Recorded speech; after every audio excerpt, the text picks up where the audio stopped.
The NBA announced their groups for the second annual in-season NBA tournament, and the Thunder got placed in a group that, realistically, when you look at everything that's happened this offseason, with how the Thunder played against some of these teams last season as well, and how they match up on paper, player to player, they should dominate this group compared to some other groups and teams that other teams have to face with each other, such as there's a group in the East where it's the Magic, Knicks, and 76ers. That's tough, all right? In the West, there are some tough matchups as well. And speaking of that, we'll go ahead and bring it up here, okay? These are the official group drawing results for the in-season tournament for the NBA next season, all right? In Group A, you have the Timberwolves, Clippers, and Kings, three teams that realistically should be competing for the playoffs. Timberwolves will definitely be in there. And Clippers and Kings competing not to be a play-in team, but with injuries happening on the Clippers all the time with Kawhi Leonard and some of their players, you never know. And then the Kings being the Kings, you never know as well, all right? Then you look at Group C in the West. That's a decently tough conference as well. Nuggets, Mavericks, Warriors as well. Warriors, Mavericks in-season tournament. First reunion would be that, would be my guess. In-season tournament for Clay going back to Golden State or so, we're not sure. And Grizzlies and Pelicans. Realistically, 5 teams that should be competing for the playoffs. Then you have the group that the Thunder are in with the Phoenix Suns, the Los Angeles Lakers, the Utah Jazz, and San Antonio Spurs, all right? 2 of those teams did not make the playoffs. I don't think either of those teams made the play-in last season. Now, the Spurs will be definitely competing for a play-in spot, but the Jazz, we know they're not really going to be competing at all, so it's one of those things where it's kind of like, hey, blessing in disguise, that should be an easy win for the Thunder when you look at it. And so you look at the matchups. That's what I was kind of looking at when I saw that. I was like, okay, looking at the matchups, how we compare player to player, and last season as well, how we played against these teams, I looked at it and I was like, realistically, shouldn't lose a single game. We should go 4-0 in this group stage, and then even potentially win the in-season tournament. Now, I know, in the grand scheme of things, it doesn't really mean all that much, but it does emulate a playoff setting to an extent. It does. It very much does. I went to a play-in game, or not play-in, in-season tournament game for the Boston Celtics last season, and it was just a group stage game, but you can definitely see where it kind of feels like a playoff atmosphere with the court change and everything going on. You can definitely see how it could be a playoff atmosphere, which can benefit the Thunder.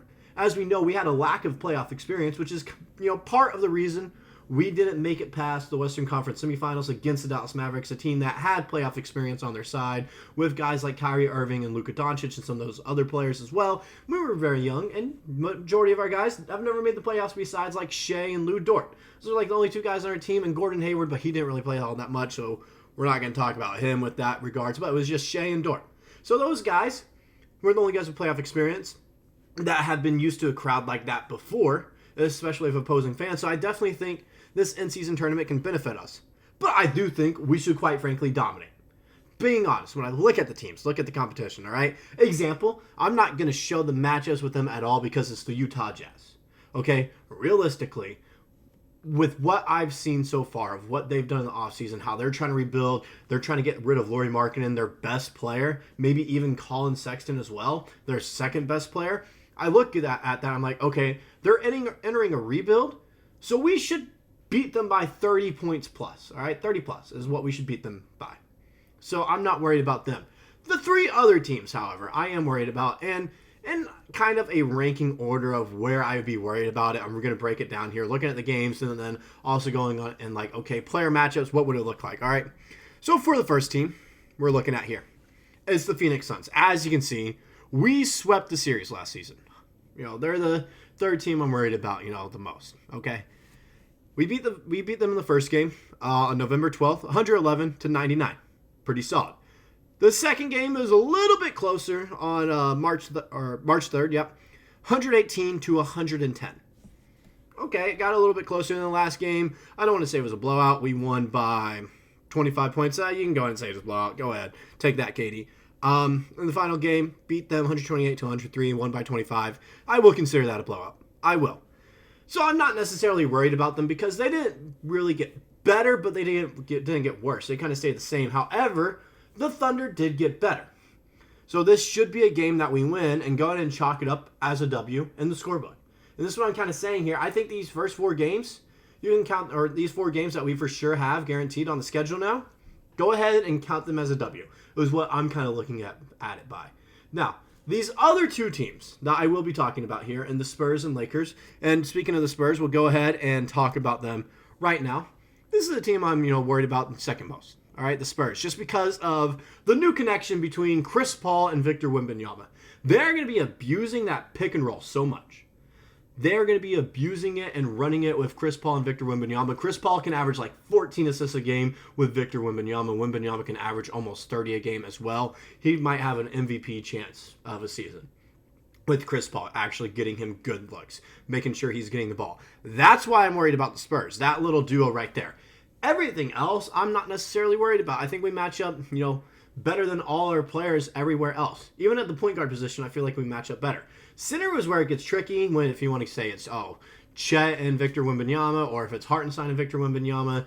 Chet Wembanyama, I think it's a little bit of a closer competition. I know even as a Thunder fan, I want to say Chet, but realistically, with Wembanyama's size and the athleticism he possesses at 7'4", 7'5", compared to Chet's 7'1", he does have the slight edge there, along with, he definitely has the edge over Hartenstein. So I'm definitely worried about that kind of matchup there.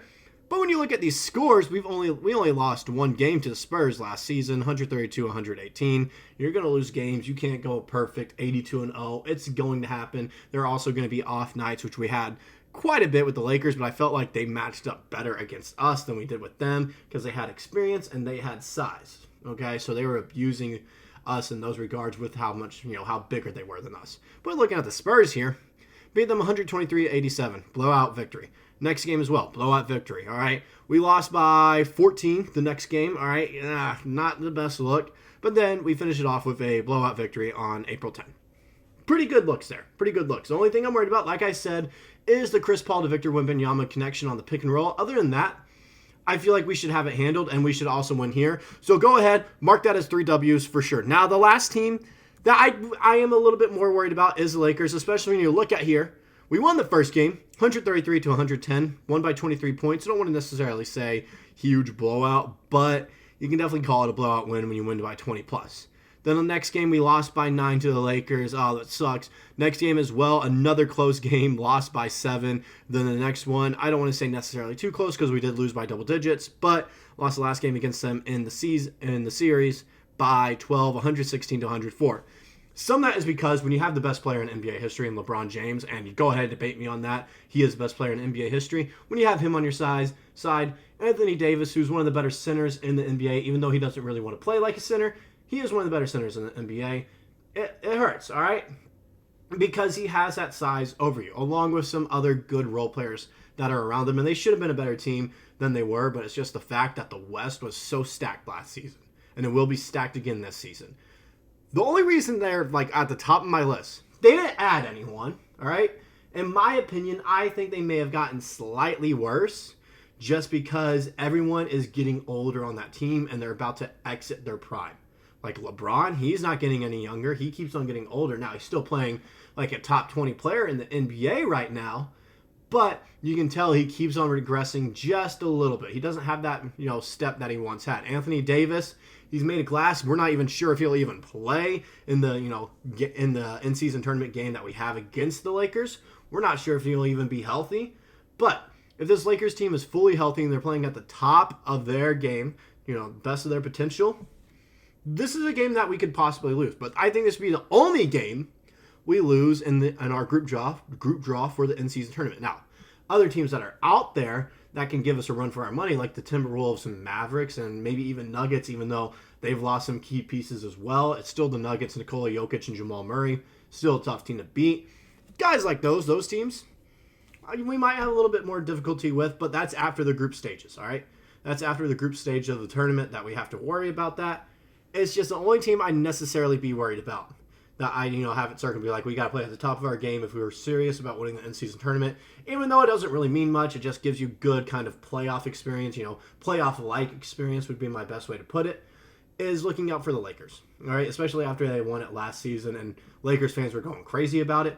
Definitely something to look out for. And then also the Spurs, just because of that Victor Wembanyama and Chris Paul connection, like I mentioned. The Suns, I'm not necessarily worried about. I feel like we match up better in almost every position. The only one that you would want to say is if Chet is playing at the 4 for us and Hartenstein starting at the 5, the Chet-KD matchup, that would definitely be something to look at. But everything else, I mean, I'm not really worried about it. SGA and Devin Booker, SGA is better. Lou Dort, I feel like he can lock down Bradley Beal, so I'm not worried about it. Jalen Williams, J-Dub, I'm not worried about it either, along with Isaiah Hartenstein. I feel like they match up well, against their guys. I think Jalen Williams will feast against the Phoenix Suns every single game because I don't know who they have guard him. I don't think they have anyone on that team that can necessarily guard Jalen Williams, along with SGA and Chet Holmgren at the same time. So that's a game that I think we for sure win, along with the Jazz. The Spurs, we should win. It can be difficult. Along with the Lakers, it's like a teeter-totter right now that I'm kind of, I never know. It's a seesaw. It's a seesaw battle there. It's kind of in the middle with the Lakers. But the Spurs leaning more towards us, and then every other team, we should dominate it, all right?